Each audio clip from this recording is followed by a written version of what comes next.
What's good, fellow Outcasts and other rejects? It's Karmpit here, and welcome to WTC The Anime Outcasts. First off, if you are new here, we upload anime what ifs based around My Hero and other shows alike. Secondly, did you know 80% of our audience isn't subscribed? So if you want us to continue making this great content, make sure to like and subscribe and ring that bell to get all of our further notifications. Now, without further ado, let's get right into the video. When we last left off, Izuku had unintentionally gained echoes after an encounter with the sludge villain, All Might and Jotaro Kujo. We pick up with Deku at the mercy of the zero-pointer robot, both standing under a rubble-trapped damsel. Echoes and its user make a vain attempt to free the girl with a massive metal foot looming over them. All looks bleak for the three, until a voice calls out. Izuku struggles to make it out at first, until it's heard again. Dora reverberates through the streets before a strange man jumps from the building to the head of the metal beast. This causes the zero-pointer to step back and shake his head, hoping to kick off its intruder. But the man doesn't budge, a ghostly arm overlapping his own, as he slams it into the machine for support. Not looking at a gift horse in the mouth, Izuku takes his chance to finally free the girl and run for it. With no one in his way, the man goes to the top of the robot. First, he removes his arm from the chassis, while getting his footing before taking a deep breath. Then with a long battle cry of the word Dora, he and his ghostly companion start a rapid-fire flurry of punches to the top of its head. Each strike creates a decently sized dent that quickly expands the more he punches, eventually ripping through its head and sending it straight through the ground. A crowd of other examinees watches, shocked that one guy could take down such a machine. But to Izuku, he's the only one who can see his ghostly helper, leading him to realize he's dealing with another stand user. Then the man approaches Izuku and the girl once the dust settles. "Yo, are you guys injured or anything?" he politely asks. Even though his appearance is of a punk from a bygone era, Izuku just mutters back that he's okay, while struggling not to look at the boy's accompanying stand. The creature is another humanoid one, just like Star Platinum, but with red skin and stunning diamond armor. The girl, Uraraka, answers the same as Deku. So with that, the man simply bows and leaves the two as the exam ended about a minute ago. Over the next few days, Izuku would try to contact Jotaro to tell him about his run-in with a fellow stand user. This would prove fruitless. He was simply too busy with anything else. But at least he would get his acceptance letter from UA during this period. Because of his assisted rescue of Uraraka with a mysterious stand user, Izuku still gets some rescue points on top of his bone points, confirming his spot in UA.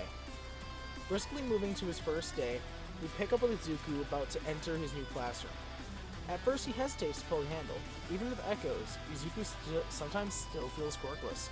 Which, technically true, for now he bottles up the doubt and later presses onward.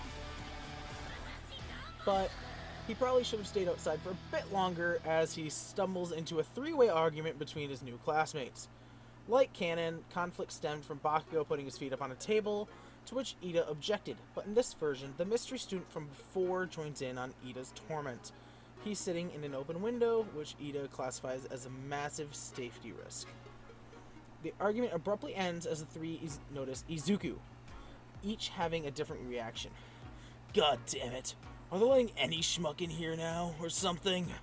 Bakugo blurts out from his seat, sounding somewhat defeated by the boy's presence. He does get a much friendlier reaction from the mysterious stand user. "Hey, you're that small green-haired kid who I saved. Didn't think I'd be seeing you here.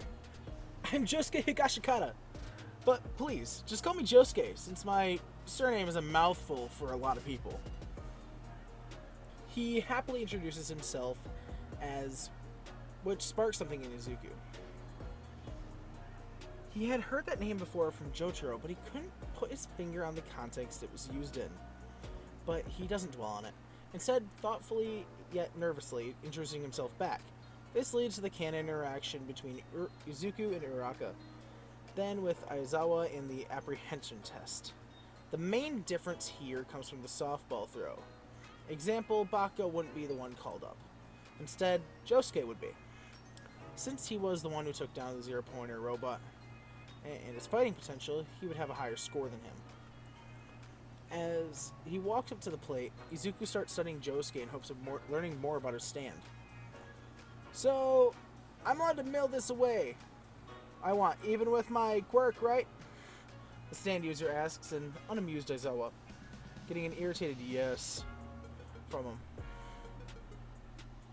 Josuke lightly tosses the ball from one hand to another with a sly grin, the shining armor replacing the catching hand. Then while screaming, "Dora!" he shoots the ball into the air with a magnificent throw. The students go wild with applause for him, except for Bakugo and Izuku. The former watches in anger from his strength, seeing it as a challenge to beat. And the latter noticed a similar power of Star Platinum in this new stand. Josuke gets a very respectable 688 meters. Moving on to the sprinting section of the test, Izuku awkwardly gets put beside Josuke. As both boys call out their stands, the entities seem to acknowledge each other and chagrin of their masters. The two briefly double take at each other before Aizawa blows the whistle to go.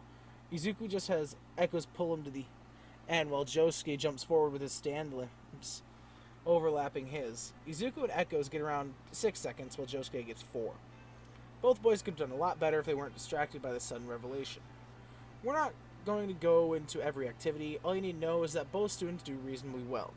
Josuke takes Minetta's spot in the class, leaving Toru, who falls into last place. But like Izuku in the canon timeline, the Eraser hero does see something within the late young girl and decides to let her stay. Once the school day ends, Josuke pulls Deku aside and asks if he wants to walk home together, as they have a lot to talk about now. As they started walking, Izuku is too conflicted to ask questions. His teacher had warned him about other stand users attracting each other, apparently ending most of the time badly, and very badly at that. But the other boys seemed very friendly. So, you know Jotaro, right? You know, the one who loves dolphins a little too much? Josuke nonchalantly starts with, catching Izuku off guard. What? How do you know? He sheepishly mumbles back. The whole situation making less and less sense to him, the more is revealed. So the other boy explains everything, including but not limited to his connection with Jotaro, what he told him about Izuku, and how he got his own stand. It takes him a minute to process everything, but then he goes into a question-asking spree. But the fellow stand user tells him to slow down and ask one at a time. Fine. Do you have a quirk, or is your stand your only power like me? Deku questions first, getting a slight chuckle out of Josuke. His main reason for asking this was because Jotaro was rather hush-hush about it, actively avoiding the question. Oh, that's a good one. Yeah, I do, but it's nothing special. It's just some useless one that lets me breathe better. The funny thing is, a lot of my extended family has it. He replies, which leads to another question on what are his stand's abilities, and for anyone who doesn't actually know, Josuke's stand is called Crazy Diamond.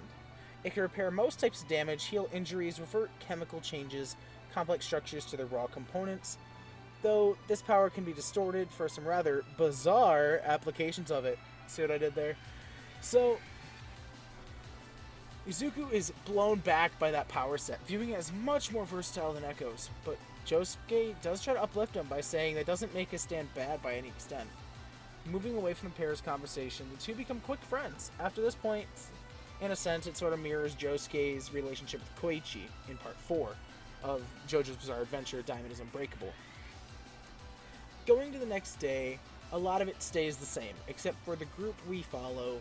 Ida wouldn't really have ties with either Izuku or Uraraka, making the trio now consist of Josuke, Izuku, and Uraraka.